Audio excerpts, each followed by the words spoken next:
It's a new month. You all know what that means. It's wrap-up time. I don't ever sing on the channel. Please don't make me do that again.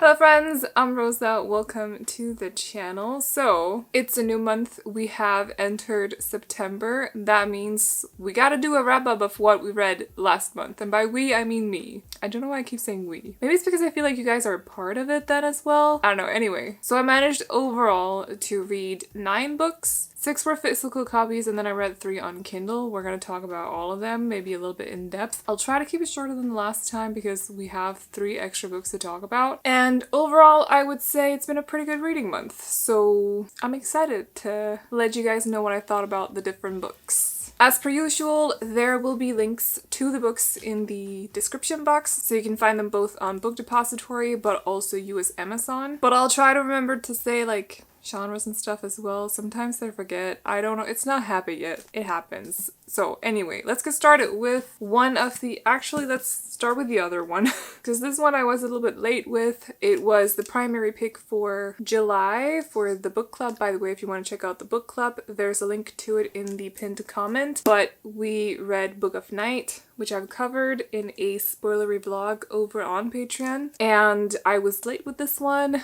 Apologies. And it took me a lot longer to read this than I thought it would. I think I kind of got a little bit bored with it at certain points. Several points. So it just took me a little bit longer to get through it than it has with a lot of our other picks. But this is an adult, kind of an urban fantasy with magic. It's supposed to be a little bit on the darker side as well. We have shadow magic to be specific. And where do I start? This is also by Holly Black, by the way, just in case you had not noticed. But in this book, we follow Charlie Hall, she's a woman, but she's basically like throughout her life, she's been taught to be a thief or a con artist. Not like one of those like that steal a lot of money from other people, but she definitely has a way to steal from people. There are several examples throughout the book. I'm not gonna get into detail, but that's what she does. That's what she's good at. She lives in an apartment with her sister, who is a tarot card reader, and also her boyfriend, who is very mysterious, and we don't really know much about him, and his name is Vince. So I'm gonna not try to explain too much about the magic, but essentially, it's like, how much can I say? You can feed your shadow blood and they get powers. That's how I'm gonna summarize it, yes. Only certain people can actually do stuff with their shadow. Like, you need to have been almost born with, like, you need to be, what's it called, ambidextrous, for example, or just, you need a certain thing in your brain to work a certain way for it to actually be possible. And I think that's all I'm gonna say on that because it's very confusing. But essentially, the people that have these, like, magical shadows are called glow-mists, and they have their own little secret group. And now they need Charlie Hall to do something for them because the Book of Night, or the Book of Blights, I forgot the name of the book exactly, but it's gone missing and they need it. So Charlie is sent out on a mission to get this book back to one of them. Yes. And I feel like it sounds a lot more adventurous than it actually is. Yeah, sure, there were certain things about the ending that kind of took me by surprise, and it was fun and exciting and like, whoa, okay, but I was so bored throughout this book, and I was so frustrated. It's limited what I can say exactly if you have not read it, but I didn't like how we got to learn the characters. I didn't like how we got to know them better. I also didn't like that we were basically just told where Charlie and Vince are with each other. It wasn't really shown at any point because they didn't really talk a lot. And yeah, sure, it was nice to see a couple that's already together instead of it being a we found each other story, but there still has to be like banter and stuff, like, or not necessarily banter, but at least just like talk. And I didn't feel like there was a lot of that, so I got so bored throughout points in this because I felt like a lot of it was repetitive as well, and I got really frustrated with the pacing, and it wasn't fun. It wasn't as, I feel like this had more potential than what it ended up being. basically. I talk about it a lot more in the spoilery vlog where I'm also like, my thoughts are fresh and stuff, but I think that's all I'm gonna say for now, also because I don't want to risk spoiling anything. But yeah, definitely not my favorite book of this month. Just no, it definitely was not. And then I finished another primary pick for the book club, and that is We Hunt the Flame by Hafsa Faisal. This is young adult fantasy with magic and romance. There's a certain enemies to lovers kind of romance in there, and this was beautiful. So we follow Saphira, who is a huntress. She basically, her city or town is not really doing well when it comes to food. They've been kind of neglected a little bit, if you will. It's not an easy environment to live in either that her town is in. And on top of that, it's like the world is also threatened by this thing at the center of it that's expanding. This magical thing, by the way.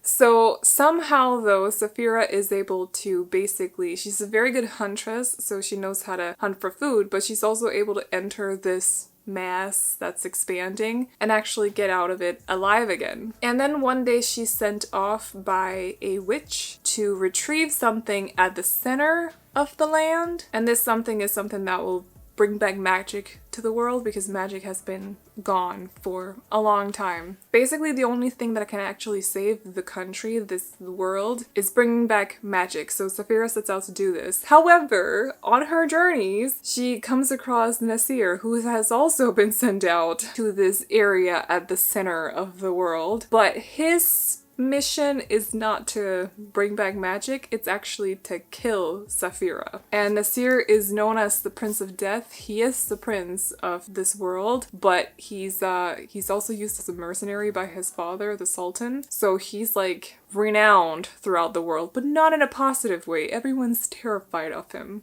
Saphira though, not so much. So this was beautiful. I loved it. I was scared going into it because I really wanted to love this. And I had been told several times that it was going to be super slow and kind of boring and info dumpy, and I got none of that. I thought this was beautiful through and through. Sure, there was a certain point in the middle where it kind of lost the pacing a little bit, but then it picked up again. So I didn't really get frustrated at any point. I think maybe I was lucky and actually took a break at the right time or something. But I love the characters too. One of my favorite characters is actually not mentioned and not on the book either, but he was amazing. Yes, I love him so much. But it was nice to see their chemistry and nice to also read a little bit of an adventure set in a place that is foreign to me. Like, a lot of fantasy worlds kind of find inspiration from like way back in our day, but more like Europe way back in the day. And this is not inspired by that, and that was so cool. The world is not inspired by the same kind of environment or the same kind of history as a lot of other fantasy worlds, and that was cool. It was nice to experience something new. I loved how there were a couple of words here and there that weren't in English that was still translated at the start, so like you kind of learned them throughout reading the book as well, and they would pop up now and then. You'd be like, oh right, that's the word. I love myself a good enemies to lovers situation as well, especially when it's slow burn, which yes, so the vibes.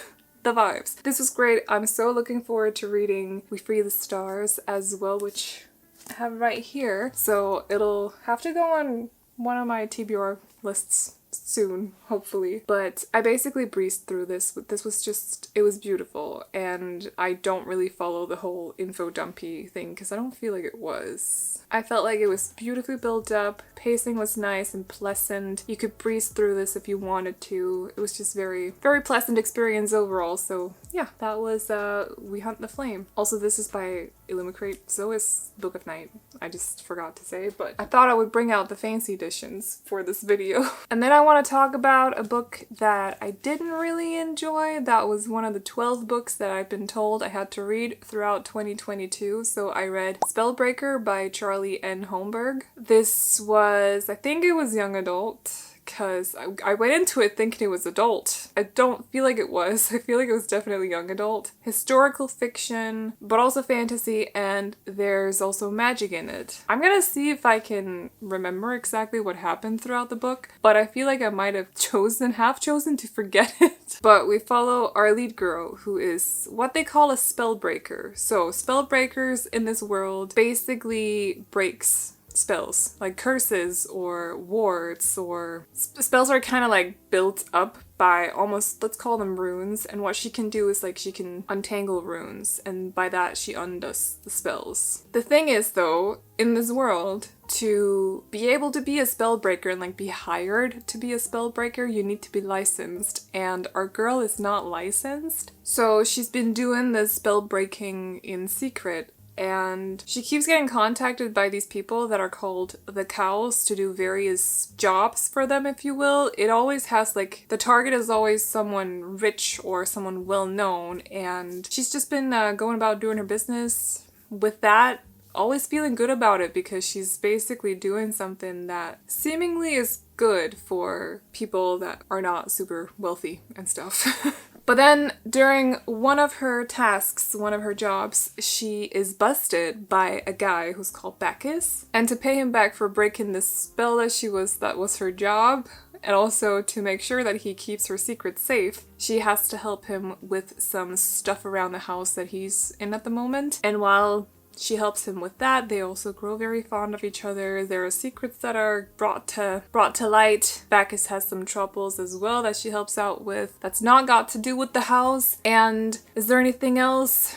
Everything might not be as it seems. Yeah, I think that's what I'm gonna say. I have very big issues trying to remember the plot exactly. So I read this right before I read another book that I'm gonna talk about in a second that I absolutely loved. So I think the other book just kind of started taking up more space in my head that I just kind of forgot everything about Spellbreaker. It didn't leave much of an impression on me either, which I'm kind of puzzled about because it seems like so many others liked it, but I thought it was slow. I thought it was uninteresting. Maybe it's just the premise of it that didn't really vibe with me. There wasn't anything wrong with the writing per se, like it didn't feel choppy or anything, it felt flowy as far as I remember, but I think the story just didn't hit me. So really unfortunate though. But I was at some point just like, okay, let's just read the last 100 pages because now we've gotten so far into it, it feels pointless to drop it at like 70%. I don't like that. So, I mean, feel free to DNF books when you want, but I don't like to do it at 70%. It's only in very, very few circumstances that I actually end up doing that, and this one felt like, no, you can finish it. So I wasn't super happy with it, but maybe one of Charlie and Holmberg's other books will make a better impression on me, so I won't like write her off as an author. I just think it was this book and the historical fiction aspect of it that just kind of didn't get me. But yeah, that's Spellbreaker. So moving on to Daughter of the Moon Goddess by Su Lin Tan, and this is technically adult, but I would say there's a bit of an adult, young adult kind of crossover. I'm not really sure exactly what about this seems adult, but I wouldn't say it's like super young adult either. It's hard to explain. However, it is fantasy and it's filled with magic, and this surprised me so positively. Like, I binged this book. I binged it, and the moment I was done with it, I was looking forward to the sequel. I loved it. I was theorizing about several things over on my Discord server as well with some of my friends, because I just really, really enjoyed this book, and it had me guessing all the time. I was enjoying the world, which was so whimsical and fantastical, and it was just so good. But anyway, very, very impressed with this debut, just want to say. But we follow, what's her name? Xingyin? Yes, Xingyin, who is the daughter of Chang'e, who is the moon goddess. I know what gave it away. Anyway, but essentially this is a retelling of the story about Chang'e. I'm only gonna tell it like it is in the book though, because I'm not really fully sure how it is in the actual story is. So Chang'e in the book was married to a very famous archer who helped the Celestial Empress or Emperor, one of them, shooting down some birds. That's what I'm gonna call them, birds, yes. And as a reward for helping them, they ended up giving him a potion that if he drank it, he would become immortal. Chang'e, though, ended up drinking the potion while she was pregnant. And as she was found out, because it wasn't hers to drink, she was punished and basically imprisoned on the moon, or exiled to the moon. She can't leave the moon. They come to check in on her now and then, but other than that, she's basically just left alone. She has a helper there, and that is her life there. But she also has Xingyin. The Celestial Emperor and Empress don't actually know that Xingyin exists. She's a secret. But then something happens on the moon one day because Xingyin has magic and she's been suppressing this magic throughout her entire life. However, is unable to fully suppress it anymore, so it flares up and it's basically noticed by the people in the Celestial Kingdom. So a couple of people are sent off to the moon to check up on what the heck happened.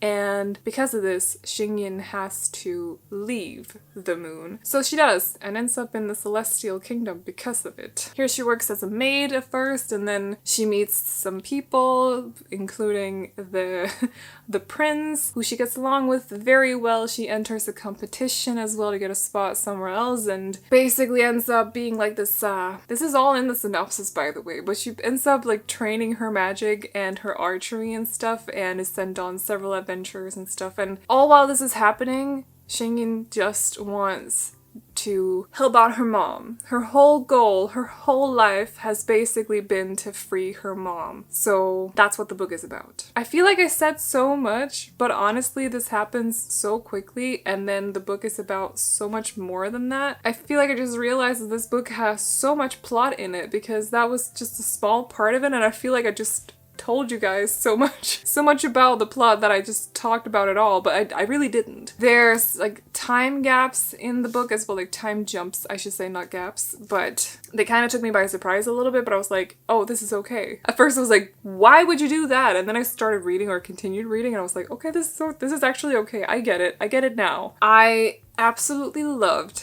Xingyin as a character. Like the way that she's just so headstrong, so just powerful. I just loved it. So it was so good to see her just take on all of these adventures headfirst and just be so brave, but at the same time also like she's scared, but she's overcoming her fears, and it was just so good to read. Like I love characters like that. There's a bit of a love triangle situation in this one, which I was actually okay with. I keep saying I don't usually like love triangles, but I feel like I don't. If I've looked at books overall, but also movies and series where I've seen love triangles, I don't like them. This is okay. It wasn't bothering me at any point. It was okay. It wasn't an annoying kind of love triangle. So what else can I say about this book to convince you that you need to read it? The world, I think I already talked about it, but it was so nicely built up, and I had at least this picture in my head of like beauty all the time. It was so nice. Also, this cover fits it perfectly. I just want to, it fits it perfectly. I'm so excited for the sequel as well, which is called Heart of the Sun Warrior, I think. Definitely gonna have some questions answered throughout that one, and I feel like there are certain things in this one that weren't really resolved either, so hopefully we'll see some kind of ending to that. But yeah, this was really nice. I need more books like this. This was just nice. So much plot, so much beauty, lovable characters, nice relationships, family bonds, but also bonds with people that she's met along the way. And it's like, it's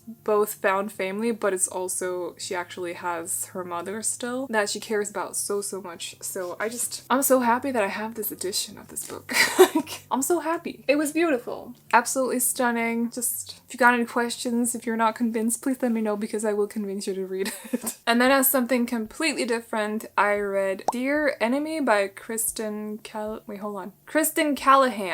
There we go. Forgot her last name. Oops. Or forgot precisely how her last name went. But anyway, in this book, we follow Delilah, who has a sister who's terrible. She has an awful sister. Her sister lies and steals and is just a terrible sister. I hate her. Anyway, we also follow Mason, I think his name is. I think that's how it's pronounced. Mason used to date Delilah's sister, the awful sister. He used to date her when they were kids, all three of them. They're about the same age, by the way. So Delilah is adopted by her parents, and essentially she was like adopted because they tried for so long but they couldn't get a baby, and then when they finally got the papers, the adoption papers correct and everything sorted, the mother ended up being pregnant anyway, so they ended up having basically two children around the same time, one adopted, one born. So they're about the same age, and so is Mason. Now, Mason was not the nicest to Delilah when they were kids. To be completely honest, he was a bit of a douche. Not a bit, he was a straight up douche. A terrible guy to Delilah. I would have slapped him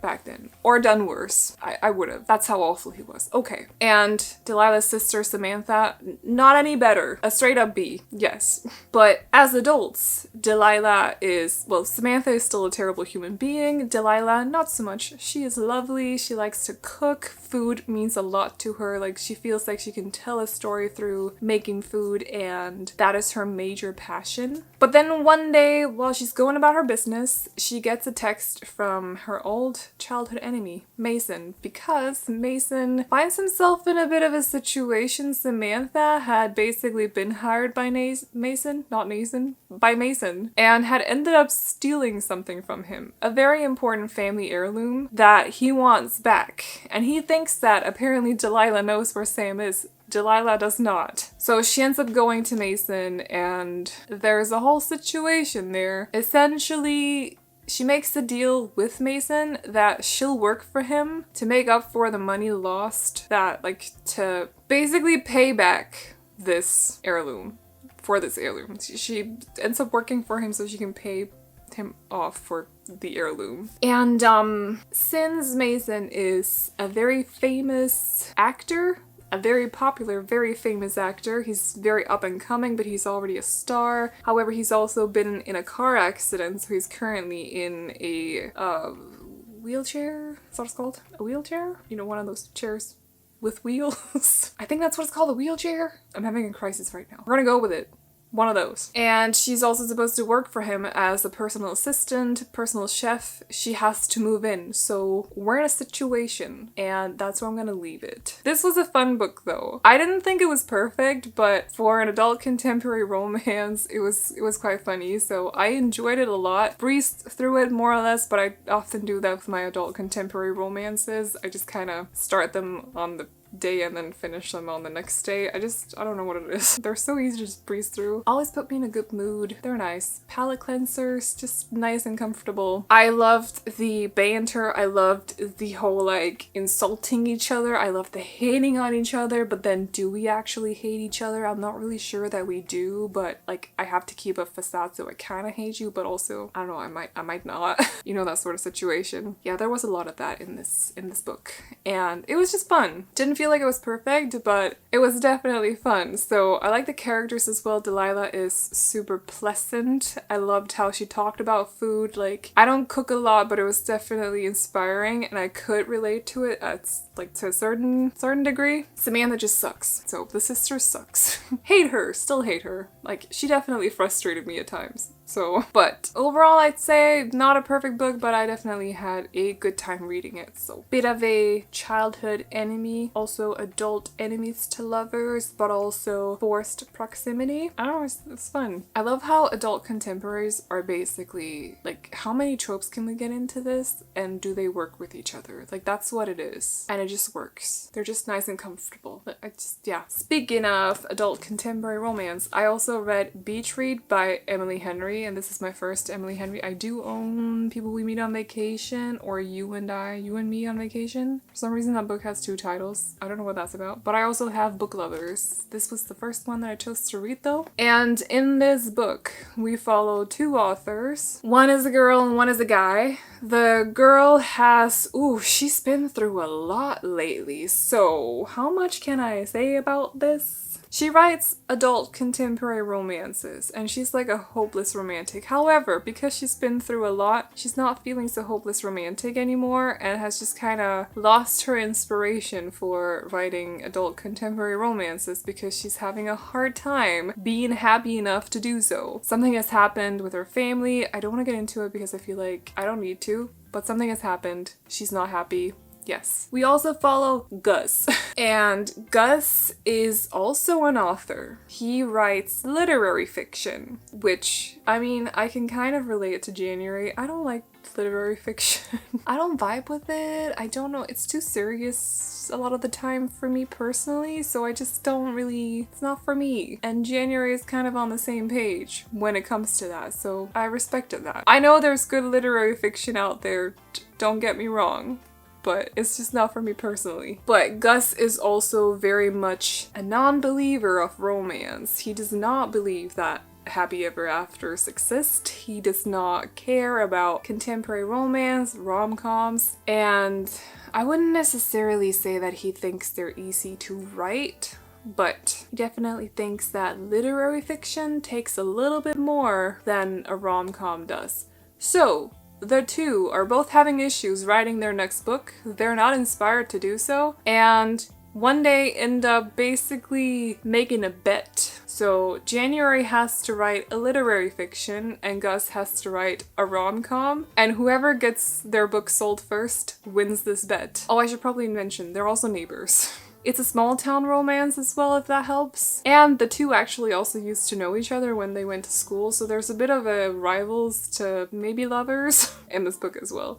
It was fun. I was laughing at times and I was very touched at times. Like, it was just charming and fun. I just nudged my camera, so I'm sorry if it's not in the same spot as it was before, but it was just fun. So I am looking forward to reading the other two of Emily Henry's books I have. If it's anything like this, I'm pretty sure that I will enjoy it so much. Like, this is definitely better than Dear Enemy, by the way. I enjoyed both, but I'm a little bit more on this vibe, I think. I think I read it at the perfect time as well, because it so vibed with me when I read it. Like, it was just really good. I think I was struggling a little bit because it was 30 degrees. It was during the heat wave, so it was like 30 to 32 degrees in my apartment, and I felt like I couldn't work because I don't have AC.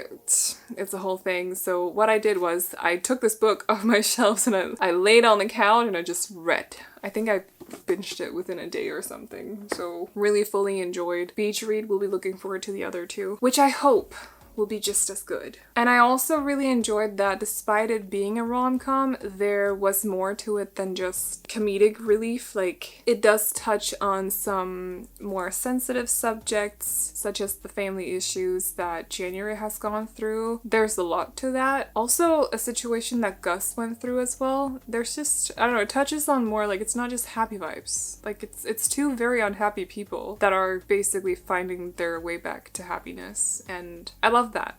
I love reading that, so yes. Beach read by Emily Henry. So we got 3 more books. Next up, I want to talk about one that my patrons actually chose for me possibly without knowing, and it was Ashes of the Sun by Django Wexler, which is an adult fantasy magic, kind of. It's a little bit hard to explain, but it also has to do with rebels. It also has to do with people in power. And a lot of other stuff. Family bonds as well. We do follow 2 siblings in this book that have been, I think it was 8 years ago, they were separated because the little sister was taken away by these people. The little sister was constantly sick and the parents didn't know what to do. So one day, one of these, like, I'm just gonna call them soldiers, but they have, how am I gonna explain this? Because this can actually be a little bit confusing. I was confused for a long time while reading the book. But essentially, we have these soldiers that have something special in their blood so that they're able to channel a certain kind of energy, and this energy can manifest in different ways, such as Maya. The sister's name is Maya. She has fire power. Some others would have more like wind power, for example. I think I want to call it that, but they can manifest like thunder as well. They can manifest in different kinds of ways. Hers is fire. And they also have swords that they need to touch. They're harkens is what they're called. They need to touch them to actually activate their powers, kind of. At least I've understood it that way. But one day one of these soldiers show up at... Wait, what is his name? I forgot what his name is. Gyra or Gyra. Their home. One of the soldiers shows up at their home and is like, I can help Maya. I can make her well again. So she takes her off, but Gyra is not super comfortable with that. He's not okay with it, so he actually ends up attacking the soldier and ends up losing his eye in the process. Fast forward 8 years. Maya is now one of the soldiers. She has her own sword, her own power, and Gyra is one of the rebels that's fighting against the order that creates these soldiers. So they're finding themselves on opposite sides of this whole situation that's going on, because on top of these two sides, the rebels and the Twilight Order, there's a whole third threat happening that's kind of looming. Like, there's a situation going on in the middle that these two don't know. Maybe they should work with each other instead of fighting against each other to overcome this thing. And there's also a civil war, kind of like it's all going to chaos in the middle of this. This was confusing at times, but I enjoyed it so much. I think it was because I loved the characters and I found the world quite interesting. I loved Maya's abilities. Like, she's so cool. There's some love stories in there as well that I found cute. But I think I'm also a sucker for rebels in stories. I think I've come to the conclusion that I like rebels standing up to people in power. I wonder why that is, but I think that's a thing in my books, because like Defend the Dawn or Defend the Dawn is the sequel. Why do I keep doing this? Defy the Night has to do with rebels as well, and like that is yes, I love that books. Like, I think I've come to the conclusion that just rebels, people fighting against higher powers, love it. And it was so cool. It was so fun seeing the two also, like, because you follow both points of views, but like it changes between the two, and it was really cool seeing them, because I thought, actually going into it, I thought I was only going to read from the big brother's point of view, so I was positively surprised when you also got to see Maya's point of view. It definitely, it worked so well. So it was overall a very pleasant read. I was a little bit nervous going into it, but my nervousness was died down pretty quickly because I was just having a good time reading the book. I really want to go into The Blood of the Chosen, I think is what the sequel is called, but I don't know when I'll have time for it though. I think this one took me a little bit longer to read as well. I was just kind of taking my time with it, kind of dwelling on certain things. It's definitely adult, I would say, not young adult, although young adult friendly, yeah. And it felt like a very different book to me as well, like different from what I usually read. I just really like the siblings part as well, yeah. The siblings on opposite sides was super cool. Reminds me of the book that I'm reading right now, Twin Crowns. Siblings on opposite sides, although not entirely, but kind of. We'll talk about that one next month. But Ashes of the Sun, definitely recommendable. Is that a word? Can definitely recommend. It was fun. It was super fun. There are some really good characters in the book as well. Some you'll love, and the writing was very nice and pleasant as well. Like, I have nothing to note on there whatsoever. So maybe I wish there was, or if there wasn't, at least I wish that there would have been some kind of terminology page. There might have been, and I just didn't notice because I read it on Kindle. Could be. But I love terminology pages in my books. They're always helpful, so. Anyway, I have 2 more books to talk about. Which one do I go with first? Let's talk about this one first.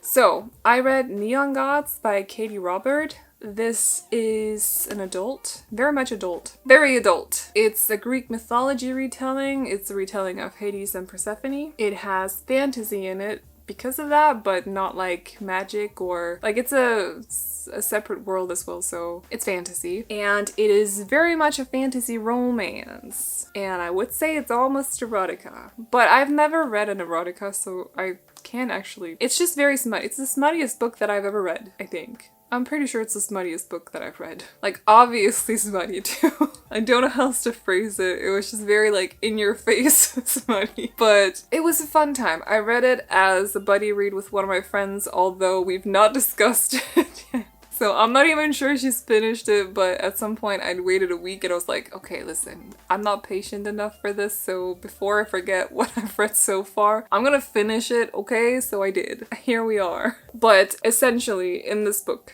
we follow Persephone, who lives in a city. I suppose we could call it Olympus. City of Olympus. We will call it Olympus. But she lives in Olympus, where the Greek gods kind of exist, but in a way that people are picked out to play the role of Demeter, for example, or the role of Zeus, or the role of Hades, or all the other Greek gods. Hermes as well plays a role. So it's not like they are the original gods, but they're people chosen for the roles that they fit. And they all have different tasks and stuff. Zeus is the one who basically controls everything. Persephone is the daughter of Demeter, I think it is. And she's a bit of a society darling. She's an it girl, and she's loved by everyone, and she's like super innocent. As in like never gets in trouble, is friends with everyone, polite to everyone, never says anything negative, you know, that kind of person. She's that. And then one night, against her will, or without her actually knowing, without her knowledge, her mother basically leads her up to Zeus, who ends up announcing that they're engaged. And Persephone is like, no, because Zeus has a tendency to kill off his wives, his Heras. There's never been a Hera who survived for very long, and Persephone does not want to end up like one of them. So she runs off and ends up in the underworld, not like literally the underworld, but just like the southern part of Olympus, where she meets Hades, and that's where she finds refuge. And to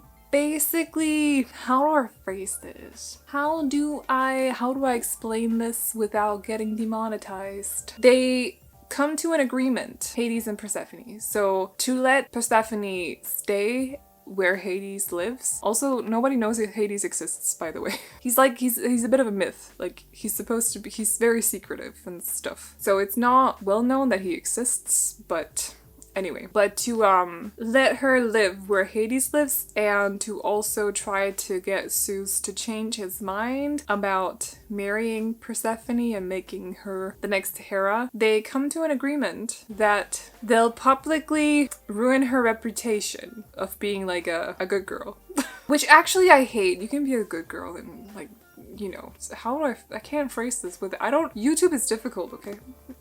I come from a country that is super casual about sex, so I don't know exactly what I can say, but let's just say there's a lot of that, and it's a part of the agreement. So yeah, so it's basically like Hades also gets revenge on Zeus as well, and so does Persephone for this whole situation. And while she's staying at Hades' house, the two of them kind of also start to like each other, and then, you know, yeah, it was fun. It was super smutty. You definitely have to be in the mood for it. It wasn't the most amazing book, I will say. It was not beautifully written. The world was not super built up, but that's also not what the book was about.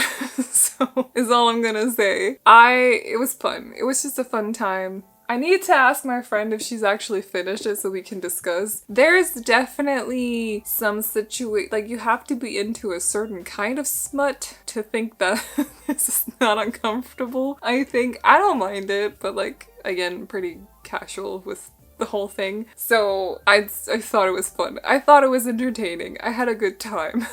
Just want to say it's not a beautiful book in any way. It's not. It's very raunchy. And then another book that's not beautiful, but was definitely a lot of fun, is the last one that we're talking about today. And that is Gideon the Ninth by Tamsin. I still don't know how to pronounce the last name, and I'm annoyed. I'll have to figure it out somehow. But anyway, this is actually pretty difficult to explain what is exactly, but it's adult, it's fantasy, but it's also sci-fi. We have to do with necromancers and cavaliers that are obviously a fantasy aspect, but it's also set in space. So like you have 9 different houses that all are on different, there's a fly, go away, that all are on different planets, and yeah, that's basically the world. They all have different sort of focuses, if you will. So for example, Planet 9 or House 9, ninth house, do bones.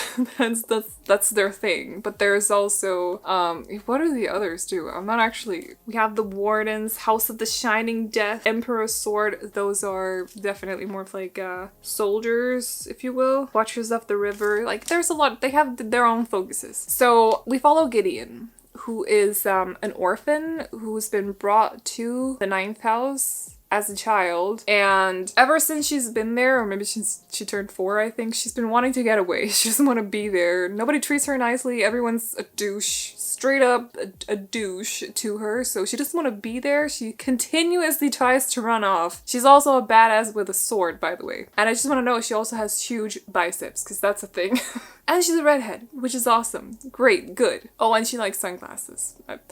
Okay, but moving on. So, we also have this little necromancer with black hair and a moody attitude all the time, whose name is Harrowhark, Nona Gessimus. I really wanted to say that out loud. I feel like I have nailed it. Nona Gessimus. And she's a necromancer. She is like a super necromancer, but she's also the last necromancer left on the 9th planet, or in the 9th house. But the thing is, Gideon wants to get off this planet. She does not want to be there anymore. And Harrow is a douche, so in one attempt to get off the planet, Harrow chases down Gideon, stops her attempt, and then basically gives her an ultimatum, or at least an opportunity, that Gideon is having a very hard time turning down. Because Harrow has been contacted by the first house. They are throwing sort of an event. There's something going on at the first house where 2 people from each planet will go there, and then they'll have to do certain puzzles and stuff to find the answers that they need to become a lictor, which is basically like, if Harrow is a super necromancer, lictors are like, what's a step above that? Epic necromancers, maybe? Like, they are superhero necromancers. Anyway, it's hard to explain. Yeah. But Harrow needs to go. However, to go, she will need a cavalier,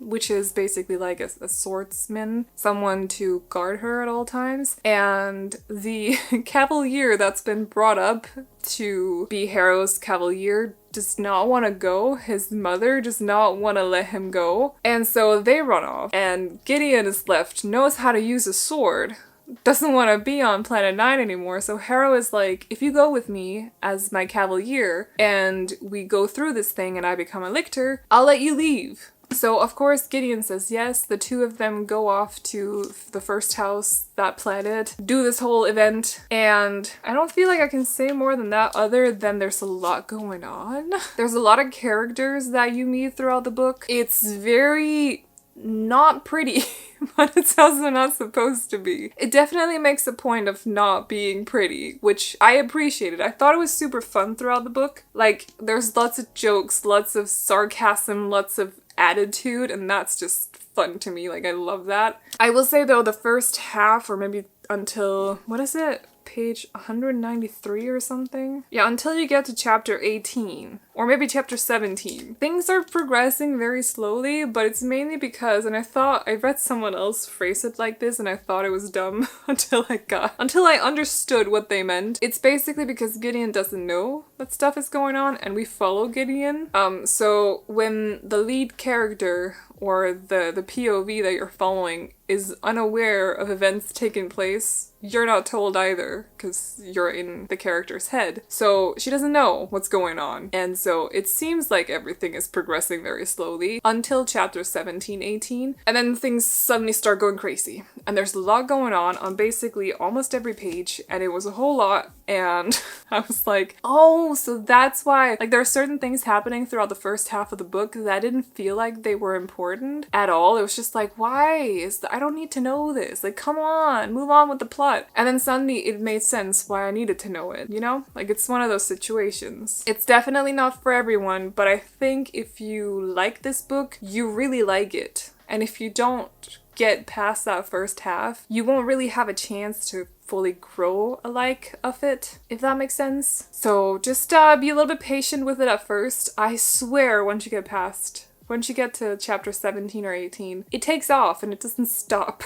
It just continues. So yeah, this was so much fun. Once I got to that part of the book, I basically swallowed it. I binged it. I barely stopped. And now I'm looking very much forward to reading Harrow the Ninth as well, which I'm hopefully gonna be reading this month. I'm going into it expecting it to be a little bit confusing, because this definitely was confusing at the start. Like, there's a lot of terms that I don't really come across in my other books. The whole necromancer thing is also a little bit new to me, but it was like it was very super interesting aspect to it, and I thought it was so much fun, and their attitudes are amazing. Tamsin definitely has a different approach to writing than I'm used to as well. It was very, very direct, very non-BS. It was very, very interesting. I don't think it would vibe with everyone, but if you have a sarcastic sense of humor, I think you will really get along with Gideon the Ninth. So yeah, definitely an awesome book. So yeah, but those were my reads for this month. So did we do the wrap up? I think we did the wrap up. Did it take too long? Did I talk for too long? I'm not sure this time. I guess we'll see once I start editing the video. But if you've read any of these books along with the 3 that I read on Kindle, definitely let me know your thoughts on them, whether you like them or dislike them. If any of them are your favorites, also let me know. If you are still watching this video, leave a skull emoji in the comments for Gideon, or sunglasses. I don't know if that's an actual emoji, but leave it in the comments. Again, you can check out the books in the description box. I always leave links to them there, and if you want to check out the book club as well, there's a link to that in the pinned comment. But that is all I got for you guys today, so I hope you enjoyed it. If you did, feel free to give the video a thumbs up, and if you're new here and you liked what you I almost said saw or heard, and you want to stick around for more videos like this, or maybe TBR videos, 24-hour readathons, book hauls, bookish unboxings, and you know, all the booktube stuff, definitely consider hitting the subscribe button. But that's all I got for you guys today, so I hope you enjoyed it, and I will see you all in the next one. Bye bye! Oh, you know you're beautiful, and it's like